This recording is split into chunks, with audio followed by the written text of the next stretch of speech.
think she just thinks quicker than a lot of people do. And being a defender, I hate playing against her because I can tell she's always 1 or 2 steps in front of me.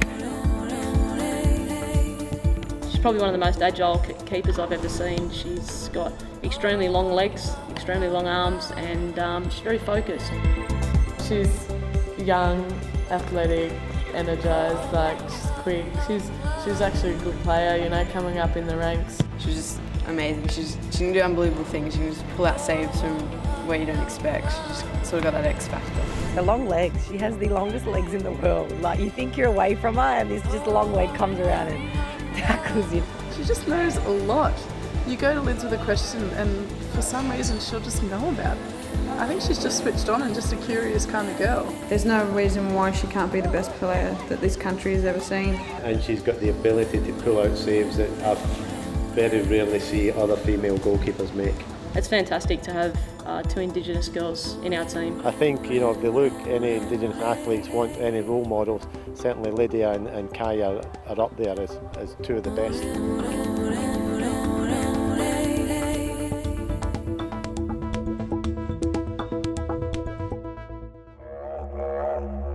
There is nothing the Aboriginal people love more than a good yarn, and to illustrate their stories they draw in the sand.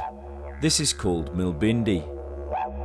This is the story of 2 very different Aboriginal women from opposite sides of Australia, following in the footsteps of the first 2 Indigenous players to represent Australia at the World Cup finals, Harry Williams and Bridget Starr.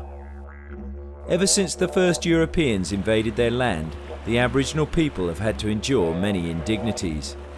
None more so than the 1905 Aborigine Protection Act, where they had to request permission to do the simplest of things, such as visit relatives and get married. They even had to apply for citizenship in their own land.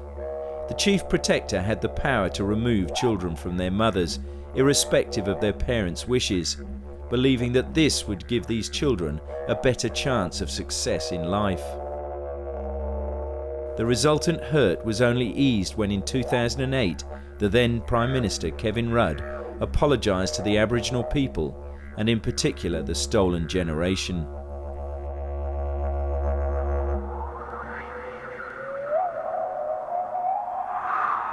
I don't know if I've told her this story. But yes, well, we were older, we were in our 40s, and we both wanted a child. After we got married, we lived in an Aboriginal community, which is the only one in the Great Southern, southwest of Perth. I went into the hospital in Katanning to have her. Now, all the time, of course, we're thinking of names, as you do, and the only name that I knew for sure was Lydia Grace. That was it, because Grace was Ron's grandmother's name, and Lydia is a very strong woman in the Bible, and that's what I wanted to name her. And and I couldn't come to a boy's name, and he kept saying he, and I said, Ron, what if we have a girl? Oh no, you're not going to have a girl. And so anyway, go into the hospital, I'm in labor, and then they missed a heartbeat, and so 3 doctors zoom like that, and I'm down into the operating theater, and she's born by cesarean. And they cleaned her up and wrapped her up and said, oh, Reverend Williams, you have a beautiful daughter. And he told me later, he said, it went through his mind, daughter? And then he's looking at this daughter, and she's frowning at him, and like this, and all of a sudden the sun comes in. This is his story. Sun comes in the window, and all of a sudden he realizes that she's this is his daughter, and he just, breathes like this, and all of a sudden she just smiles at him. I mean, all her growing up, she'd sit on his shoulders, he'd tell her stories of, Aboriginal legends and the stars and everything. Ron was never initiated as a tribal man, but he was considered by the Western Desert tribes as like a man who had risen above that. He was a man for everybody. They called him Gurda Gurda, everyone's brother. He was the only one that had that name. And so he was like, in a sense, like an elder, a spiritual elder. Everyone knew he was a storyteller. And he wanted her to have as much Aboriginal understanding of the bush and of the stories of his people as possible. And I thought that was good. I mean, I had given my life to being part of the Aboriginal world. I mean, even though I'd never be one, but that was pretty close, you know, to be married and part of the community and live in that community and everything. So it was very important for him to do that. At just 10 months old, Lydia moved to the gold mining town of Kalgoorlie. With Uncle Ron and Auntie Diana, they were always very busy. Like, they were never in one spot. They travelled Australia, they went out and they did a lot of missionary work out in the Central Desert. There was a photo, Uncle Ron came back and Lydia, one little white little baby, was sitting right in front of all these full-blood Aboriginal people, and it was just so gorgeous, you know, like she really like stood out and they loved her, you know, all the Aboriginal people just loved Lydia, you know. Uncle Ron and Auntie Diana and Lydia was really famous, yeah. Growing up, probably, I think I was homeschooled for about 6 months and then on the road, but yeah, just been all around the place, I guess. I mean, what was that like being sort of educated on the road? Was it in the back of a four-wheel drive or by the side of the road? A bit of both, I think. Pretty much the teachers, they loved me that much. But I had to do a travel diary, so I think that was a little bit of work there. And then Mum's obviously a qualified teacher, so she helped out quite a bit. All I wanted to do was play games with them and, you know, go out in the bush and ride motorbikes and stuff. So yeah, it's a bit different. Looking back now, obviously living away from being in the desert, it's definitely, you know, I've realised how special my bringing up has been, and, you know, even though I look back, I don't think I would go back at the moment. So your dad, obviously the Aboriginal cultural side was very important to him. Did you again take on a lot of what he was telling you as you were growing up? No, not really. Like, obviously when you're growing up, you only remember a couple things. So I think now looking back, I have remembered a lot of the things, but obviously, you know, my mum reminds me a lot of the time as well, because I was so young when, you know, back living in the desert. Well, like in Kalgoorlie, she fit in with the Aboriginal kids. I mean, she did the Aboriginal dancing, she painted up, she knew all the, you know, the stories of the kangaroo and how to be a kangaroo and the dancing and everything. And so she really took to that. When I was about 10 years old, danced in front of Parliament House before we actually moved to Canberra, and then a year later we were living in there. So yeah, I think I do know a couple of dances. Ron really wanted her to be Aboriginal and to really fight for Aboriginal sort of, not rights, but the beauty and the good things of Aboriginal life. I reckon Uncle Ron would be really proud of her, yeah. He'd be so happy for her, you know, that she's just come such a long way. The first 11 years of her life were pretty much soaked in Aboriginality, you know, out in the bush, tribal people.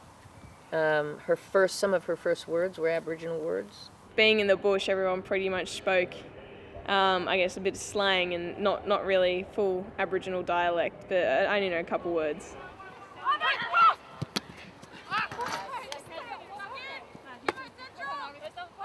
Well, I think she has slotted in very well in that. I mean, we tried at the beginning always to give her the most Aboriginal background that we could.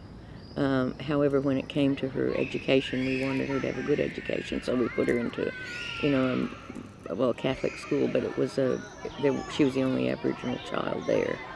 But then as she grew up, and particularly, and it's interesting, as she came to Canberra, then she became known more in the Aboriginal world, even more than in Kalgoorlie, I think because of soccer.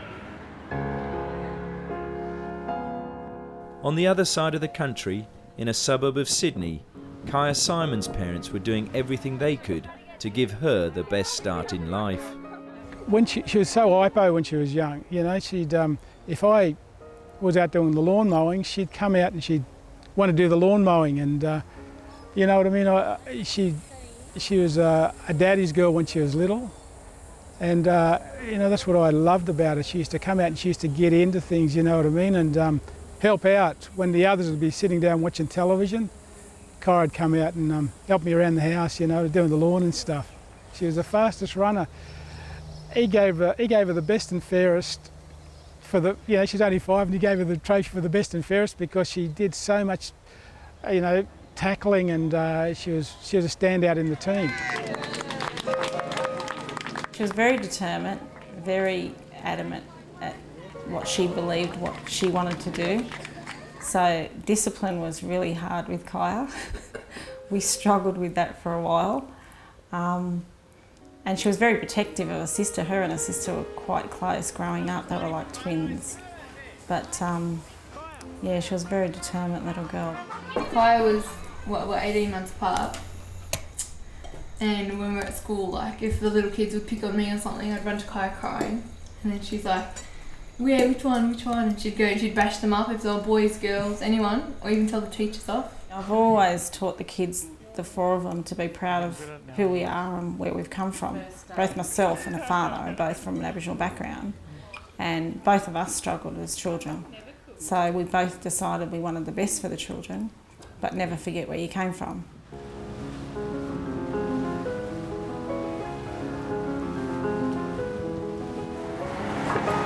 They just assume that we all come from the country. We didn't grow up in the city. I mean, I came to this inner city in my early childhood. I mean, we came to Erskineville from up the bush at a very early age, but everyone sort of assumes, yeah, that you come from the bush, but yeah, we grew up in the city. I didn't want the kids to be exposed to all the negative side of Indigenous culture, you know, all the antisocial behaviour, domestic violence, you know, and alcohol abuse, because I grew up with all that. I lacked the support of my parents when I was growing up. We had we had a hard life, and I think, you know, being Indigenous, we had the social problems that Indigenous face. My family was no different, but, and I get emotional about this, you know. I put them in a private Christian school, and I worked my butt out to pay the fees so they could go through school. And because I know that I didn't want them to go through what I went through. I think that support was one of the things, especially being Indigenous, was one of the things that they didn't want to, you know, make sure that was always there. No matter what they wanted to do, we were all put into some sort of sport. Didn't matter what it was, you just basically had to do a sport and they would support us. So, I mean, that's the one Kaya chose, like I said, when she crossed over from rugby league to soccer. But yeah, no, they were, you know, that was never in doubt, like always, you know, run to the games, taking her all the games and buying her all the gear, making sure she had, you know, registration, you know, paid and everything like that. No, you couldn't fault them in that regard. Do you feel almost an obligation to succeed for all the hard work they put in for you to, you know, have those opportunities? Yeah, I think I do. You know, it's not anything that they've put on me to say you need to succeed now for all our hard work. It's kind of something that I've taken off my own bat and, you know, wanted to really achieve and succeed in what I do, just to say, you know, it was all worthwhile, like all your hard work and the late nights, the, you know, long trips, all the driving you've done for my football and, you know, for putting me through private schools and all the rest of it. It's paying off now, and I hope by representing the country and, you know, doing well at the World Cup and stuff, it's almost like giving something back to them. I think I was just, you know, another little student at school, just running around, just playing any sport I could, just being a little nuisance, I guess you could say, to my teachers and my mum and dad and siblings and everything. I was just another annoying little kid, I reckon. Probably a bit of a tomboy actually when she was younger. I mean, Mum would say that I'd go to school, you know, my tie on, my socks pulled up, and I'd come back home the exact same way. But when Kaya would go, she'd be out playing so much that she'd probably come home with half of the uniform missing. Well, all credit to Mum and Dad. They've, brought themselves up from having barely nothing, and then, putting us through private schools and just giving us what they never had. And I think they tried to, really pinpoint and show us what it was like when they were there, and what it's like some other Aboriginal kids around when in their childhood in comparison to what they've given us and what we have now. And we really need to, embrace it and use it to, better our future. I got brought up with a family that was heavily involved in football. They were in their son actually was in the same team as me when I was in my junior teams at Quakers Hill, and his name's Jamal Saliba, and we were just riding around, being little terrors, riding around the countryside of Quakers Hill. And they were football fanatics. They love Manchester United, and I just sort of got a grasp of Manchester United. It's been my team ever since. In under-9s, I guess, after a year of playing, I really found that I loved the game and really enjoyed it. So I ended up going home to my mum and saying that I wanted to play for Man United one day and playing for the country. So I guess you could say that's when it started. She was very determined. The four of them were quite sporty, but she was always very determined to be successful. It didn't matter what sport she did. She always wanted to do the best and be the best. So that was her goals in every sport she attempted, yeah. I've actually kept a book of hers that she had to do something at school, something she wanted to be when she grows up, and her goal was she was going to play for Australia one day, and I've actually kept that exercise book. So she's actually achieved that goal from a very early age that she said she'd do it, and I knew that she would. I believed that she would. Growing up, I used to play T-ball, basketball, little athletics, football back in Kalgoorlie, and then once I moved to Canberra, obviously everything's a little bit more competitive, and the coaches pressure you to make a decision. So I tried to keep with futsal and football as much as possible, but I thought obviously football had a lot more going for it and opportunities than futsal did, so I ended up choosing football. Honestly, when I first made the squad for the Matildas, I didn't really know who the Matildas were or their accomplishments. So, definitely coming from, 7 years ago to where I am now, I would have never dreamed of it. How come a goalkeeper? I got put in the position. It was the only position left when I moved from Kalgoorlie to Canberra, and it was either play in a Division 3 team and anywhere I wanted, or Division 1 team and in goals, and I chose the selfish option to be in the top team. The thing is, I wasn't too familiar with soccer, with all the different things. So when we came to Canberra and she had the choice, we had to choose a team, the only opening they had was for a goalkeeper. And the thing was that was the first time she'd ever touched a ball as a goalkeeper, and she was fantastic. The coaches said she was a natural. All I was worried about is that she didn't want to move from Kalgoorlie to Canberra, and I wanted her to be happy. So I said, yeah, we'll go for it. Well, then when I realized what it was all about, I'll tell you, the life of the mother of a goalkeeper is pretty bad. I kind of like all the pressure that I get, and I enjoy throwing myself on the ground and saving stuff and everything like that. So I guess I enjoy it. You kind of need to be a special type of person to like being a goalkeeper, I guess.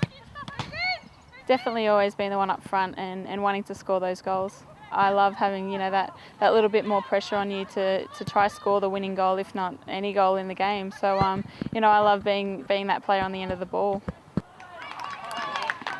They've come in at a very young age and showed great talent from probably 15, 16. So although they're still very young in football terms, they've had quite an enormous amount of experience in and around our national teams. So I noticed it on the first training session, to be honest.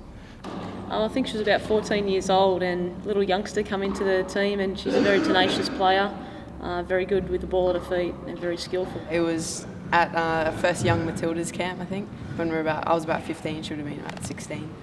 And from then I think we had friendship straight away. We got along really well. She was #1 keeper at that age group by far. She was just amazing. She can do unbelievable things. She can just pull out saves from where you don't expect. She just sort of got that X factor. When we got the scholarship, the Swiss scholarship, that basically means you're on the path or you're on the way to Youth World Cups or World Cup. So we kind of knew that that's where we were heading, and everyone with the scholarship has that goal in mind.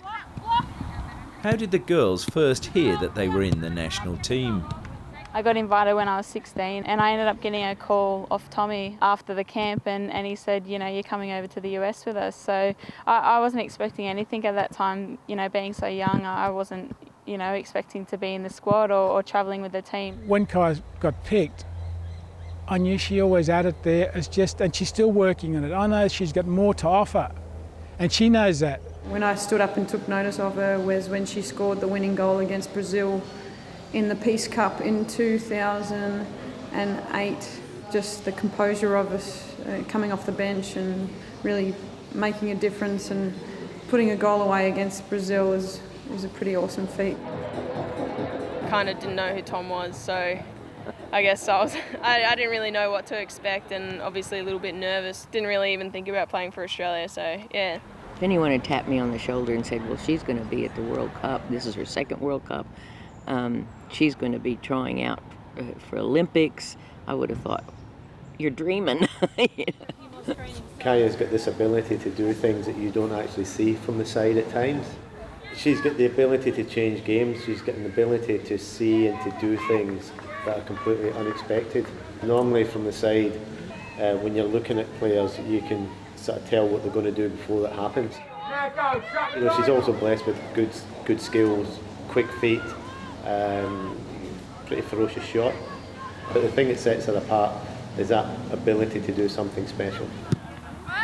Well, Lydia's just kind of grown and grown, you know, over the last 5 years into a really mature, dynamic goalkeeper. I think the great thing about Lydia is her athleticism. You know, she seems to have arms that stretch forever, and she's got the ability to pull out saves that I very rarely see other female goalkeepers make.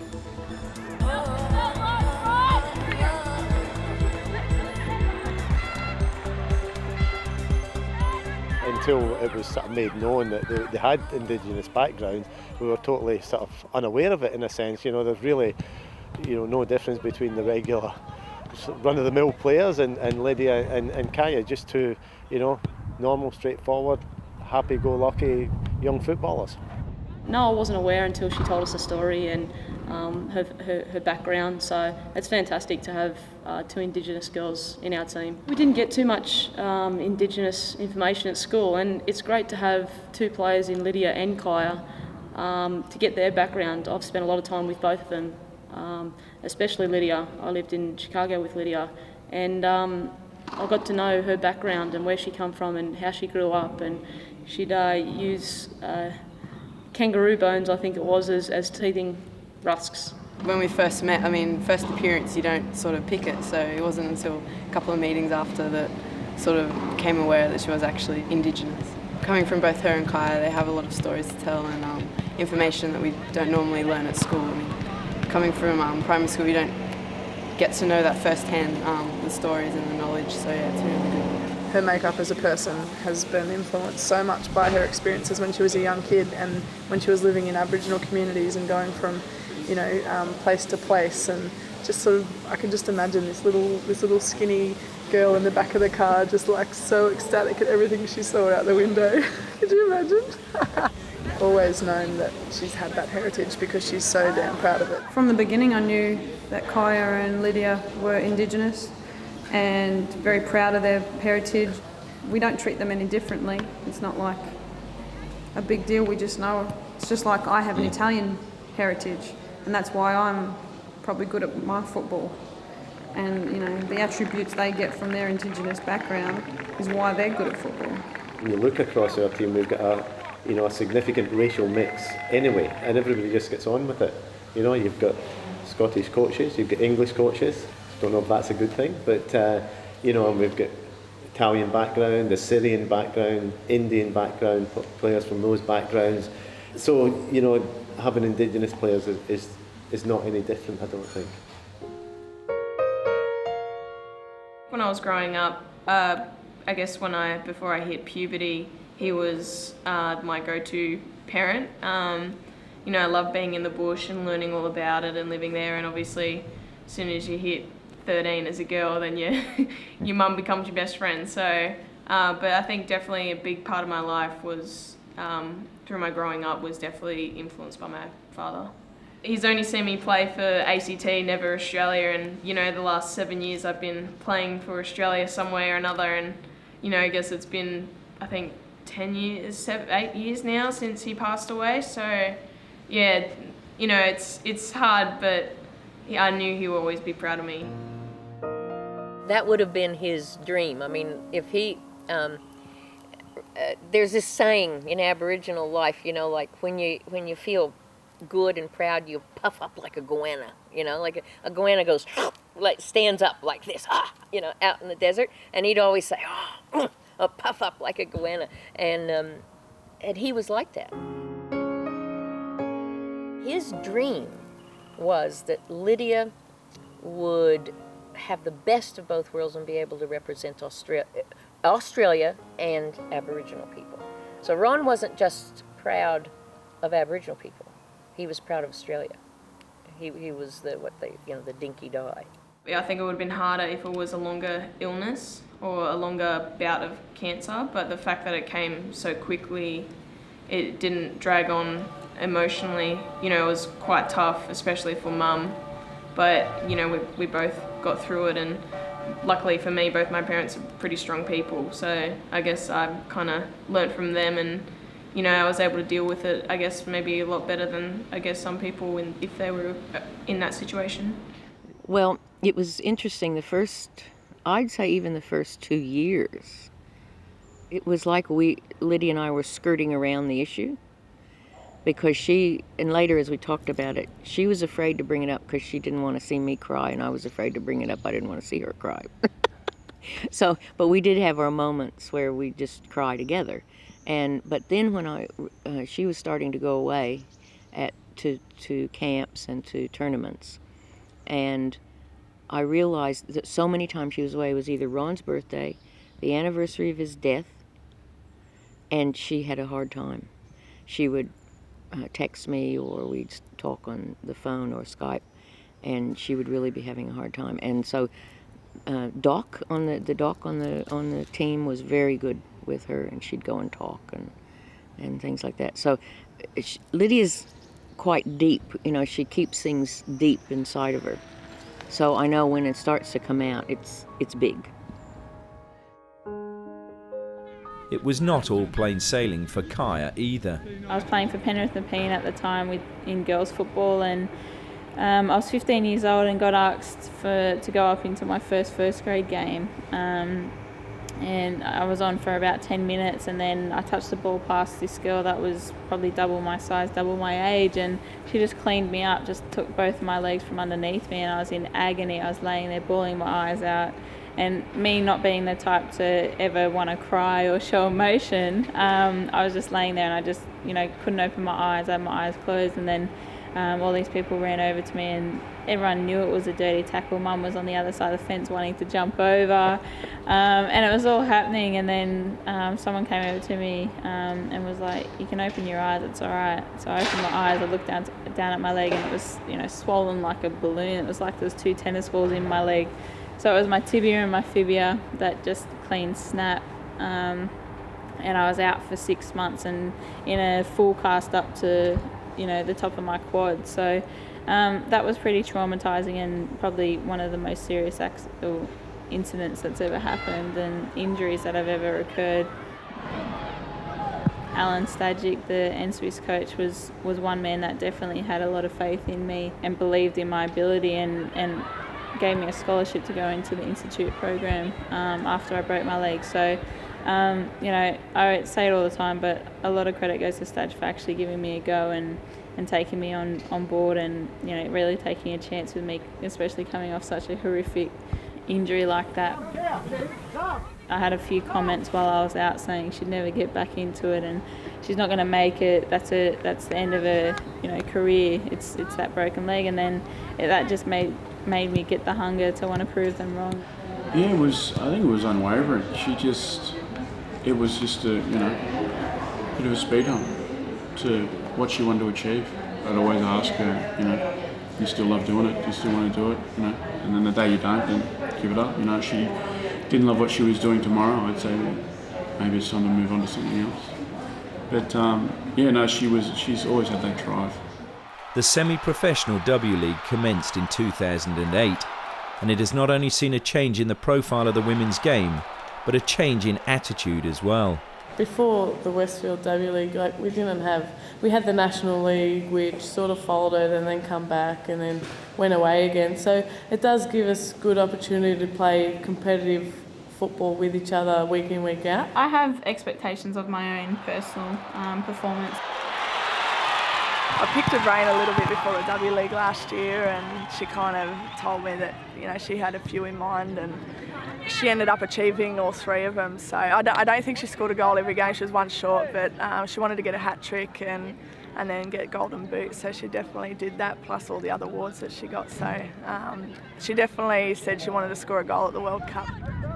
What I've seen of her over the last couple of years is her really mature as a footballer. And part of that maturity now is that she does things much more, I suppose, professionally. So I think I've seen a great deal of consistency over the last, as I say, probably year and a half. I've also seen a change in ambition in the sense of her sort of being, as a young player, quite happy to be in the squad and around the squad, to being someone who actually wants to be in the team and actually make a difference. At the W League Awards prior to the World Cup, Kaya won the Golden Boot for top goal scorer, the Players' Player of the Year, the Young Player of the Year, and the Julie Dolan Medal for Player of the Year, while Lydia claimed the Goalkeeper of the Year. When you were picking the squad for the World Cup, were they two names that were automatically penciled in? Yeah, very much so. I mean, our goalkeepers were kind of penciled in from 6 months ago. Lydia been penciled in probably from a couple of years ago. So there was never any doubt about Lydia making the squad, and really never any doubt about Kaya making the squad. When you look at the selection and the number of games that Lydia has played for the national team, I think that highlights how close she is to actually being the number one, and how confident that we are in her being the number one goalkeeper or playing for the national team. The team arrived in Germany a week prior to the tournament starting for a training camp in the Lower Saxony University town of Göttingen. In the World Cup 2006, we also talked with the Australian Football Association to come to Göttingen, but they qualify very late, and there's a preparation match from Australia with Mexico, and so I asked Joe Fernandez to come here too, yeah, and now the team is here.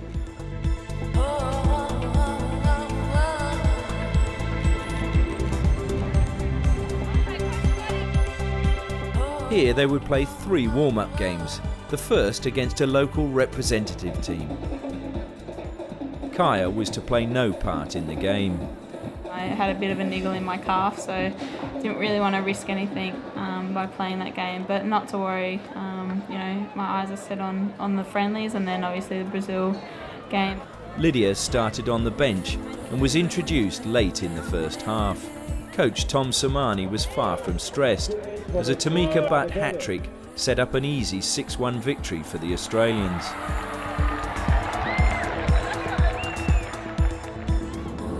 The next game against Mexico was played behind closed doors, and Australia soon found itself behind 2-0.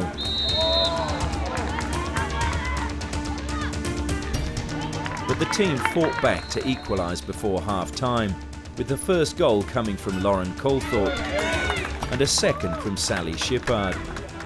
Kaya Simon popped up in the second half to seal a 3-2 victory for Australia.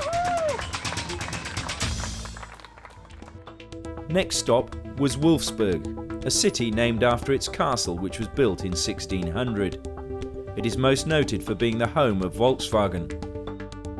It was here, again behind closed doors, that Australia met England. 2 goals from Colette McCullum secured a 2-0 victory. Start again. Kaya was substituted late in the game. The England game's the most frustrated I've ever seen Kaya, to be honest. She wasn't happy with the way she was playing, I don't think. Lydia who had spent all afternoon on the bench, caught up with former Chicago Red Stars teammate Karen Carney. Yeah, it's weird, like we've been messaging each other, and like today we're having a bit of banter, like saying, you know, she twittered me and said, oh, looking forward to seeing you, but like kind of hope we beat you, and obviously I said the same back, and it's weird. I haven't seen her since America, and then seen her now, and I'm in my England kit, she's in her Aussie kit, it's mad. With 3 victories behind them, the next stop was Mönchengladbach, a city in the North Rhine-Westphalia region. The first settlements in this area date back 400,000 years, and the abbey on which the town claims its origins dates back to 974. It was here the Matildas would play their opening game of the World Cup against Brazil. The World Cup's just a few days away, and we had really good results in our preparation games against England and Mexico. We've got, you know, the best preparation that we could have ever had. We're coming off 2 wins. We've got a lot of confidence going into the tournament, so hopefully we can you know, put on a good performance that first game. And how important was it for you to get on the score sheet in those warm-up games? Yeah, I think it's always important for a striker to get on the score sheet, just to get a bit of confidence under your belt and you know, be in that zone that you can score goals in internationals, and so close to a crucial tournament. You know, it's great, and I would have loved one in the England game, but not to worry. The good thing about Tom is he's always picked people based on merit and what's best for the team, and he's done that in the past, so hopefully, you know, that happens and I can get a look in. Really happy with my performance at the moment and how I'm going, so yeah, who knows what Tom decides. Prior to the big game, Kaya had time to celebrate her 20th birthday.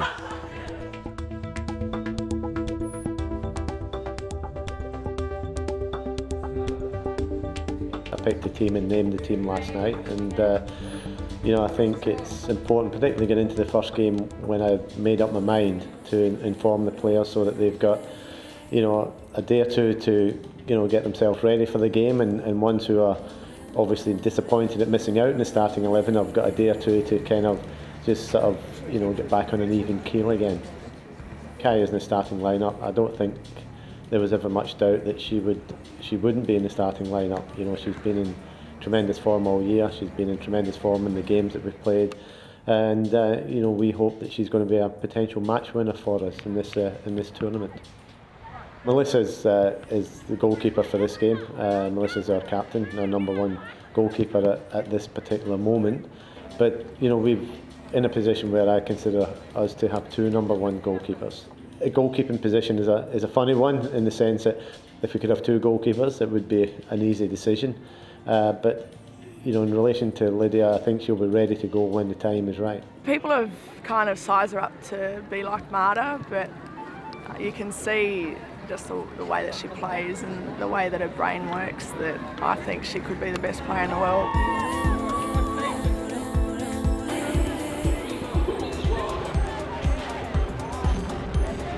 Really nervous. Does Kai get nervous? I think she does, but she has her little routine she goes through.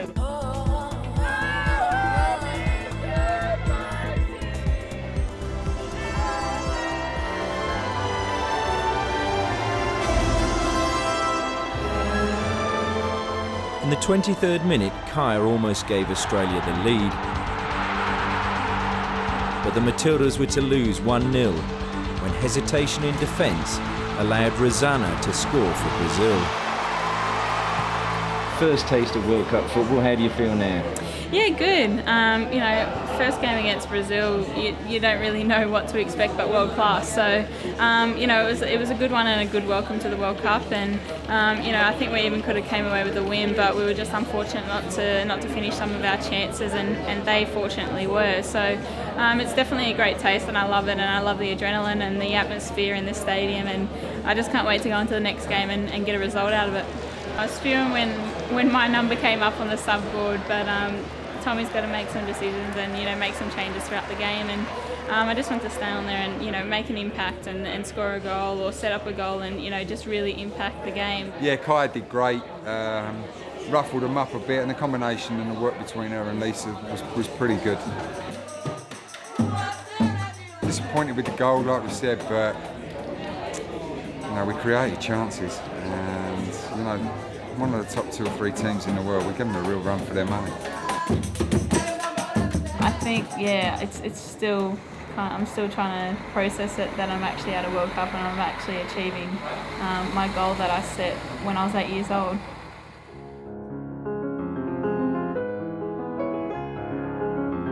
Following Brazil, it was on to the mining city of Bochum and the Stolperstein, or commemorative stumbling stones set in the pavements. Bochum suffered over 150 air raids in World War II, and unexploded bombs are still being found over 60 years later. A statue of an old woman searching for a loved one is a memorial to those who lost their lives. It was here that Australia were to face the unknown quantity of Equatorial Guinea. Well, I think it was a fairly obvious decision.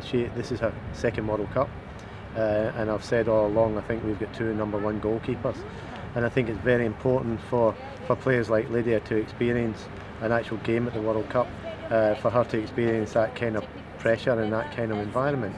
The good news for Lydia was she was in the side, about to make her World Cup debut and become the first Aboriginal goalkeeper to play in a World Cup.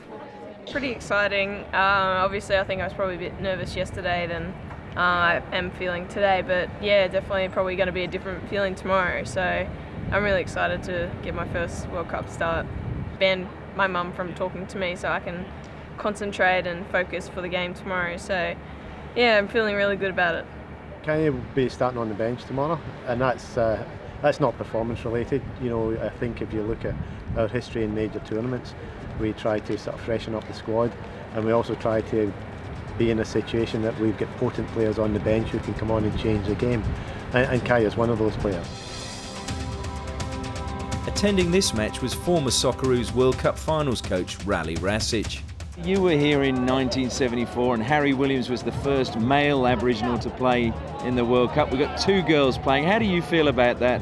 They have so much gift, so much talent. Aussie Rules has recognized hundreds of them, and unfortunately soccer is not recognized at the time that these super talented kids be paid much more attention and recognize their incredible talent for any sport, and soccer is not exception in that regard. You know, what do you say, gobsmacked or something? It's like a dream come true. And I remember 6 months ago when Lydia sat down and said, "Mom, I want you to come to the World Cup." And at that point I thought, well, I don't even know if she'll be playing. But I said, well, she wants me to come, so that's good enough. And to have this is like icing on the cake. So it's wonderful. Obviously your husband, Ron, her dad, sadly can't be here. How do you think he would feel today? Oh, look, he'd be strutting around like a puffed up goanna. That's in the bush. But he would be so proud, you know. I rang my dad, who's German, and in America, I rang him this morning, and he said, "Oh, I don't know if there's any change." I said, "Guess what, Dad? She's playing." Well, he cried.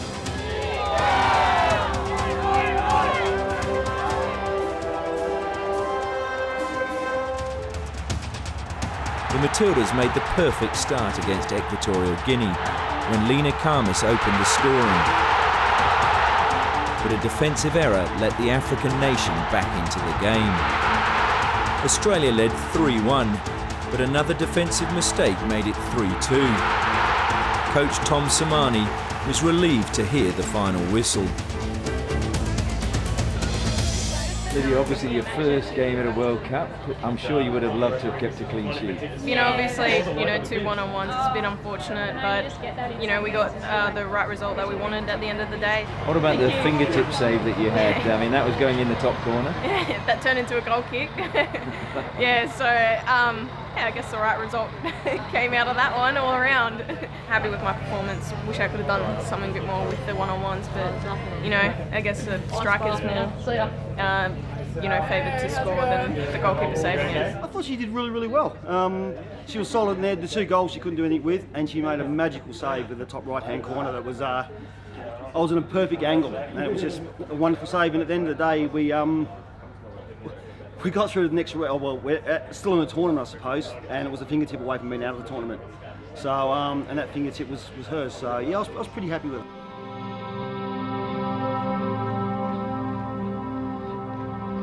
Next stop was Leverkusen, home of the chemical company Bayer since 1891.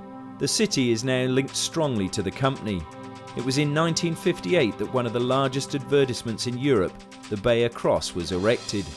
This is 51 metres in diameter, weighs 300 tonnes and uses 1,712 light bulbs and dominates the night sky. Here, the Matildas would meet Norway, and a draw would see them progress to the quarter-finals for the second World Cup in a row. Needing just a draw to progress from the group stage, the Matildas went behind in the 56th minute.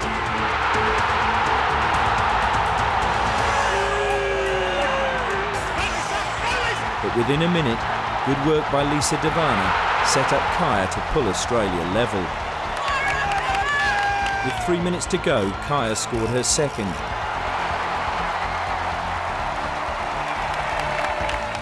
Australia were through to the quarter-finals, while Norway had failed to make the second round for the first time ever.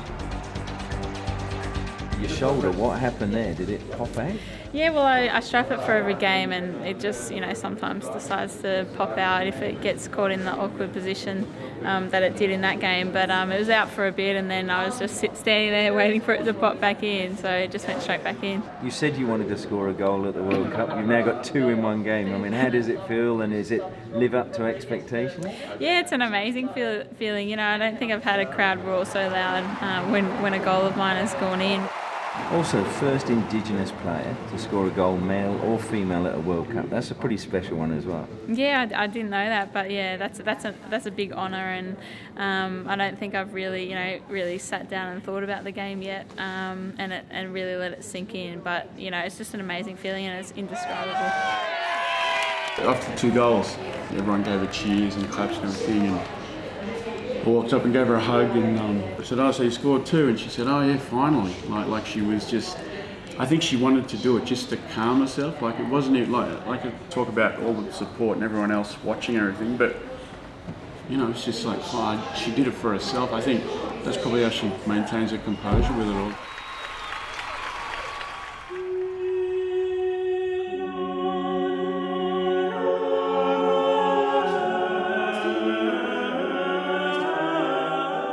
Germany's third oldest city, Augsburg in southwest Bavaria, was the venue for Australia's quarter-final. The city was founded in 15 BC, and its first 400 years were heavily influenced by the Roman Empire because of its excellent location. Appropriately, it was also the home of Mary Ward, a woman ahead of her time, who in the 17th century fought for a way in which women in religious life could be active in the world. She prophetically said, "Women in time to come will do much."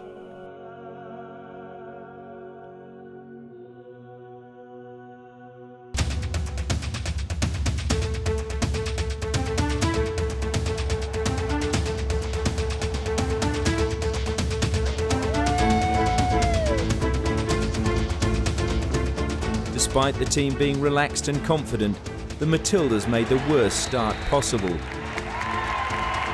finding themselves 2-0 down after just 16 minutes. On the stroke of half-time, a wonderful strike by Elise Perry gave them a lifeline. But in the 53rd minute, an under-hit back pass gifted Sweden a third, and it proved a bridge too far for the gallant Matildas. And the youngest team in the tournament were heading home. It's disappointing to see our run end, so early. I guess you could say the quarterfinals are early for us, but we put our hearts into it and played as well as we could on the day. And I think Sweden were just the better team on the day. You've got to remember your part-timers, they're full-timers. Yeah, exactly. Football's not the same in every country, and they've got the luxuries of being full-time footballers. There was some positive aspects, I think, to the performance, and we felt at half-time, once we got ourselves back into the game, that we were really positive and upbeat and could have gone on and won the game. I think this has been a tournament of costly mistakes, and today was probably another example of that from a player who's had an outstanding tournament. You had your one game, never got a chance for another one. Yeah, I think that's just the way that football goes sometimes. So, you know, have to look ahead into the future. Do you see her as being number one in 4 years' time? Or I would say, barring any accidents or injuries, undoubtedly. I'm very proud of my daughter in every way.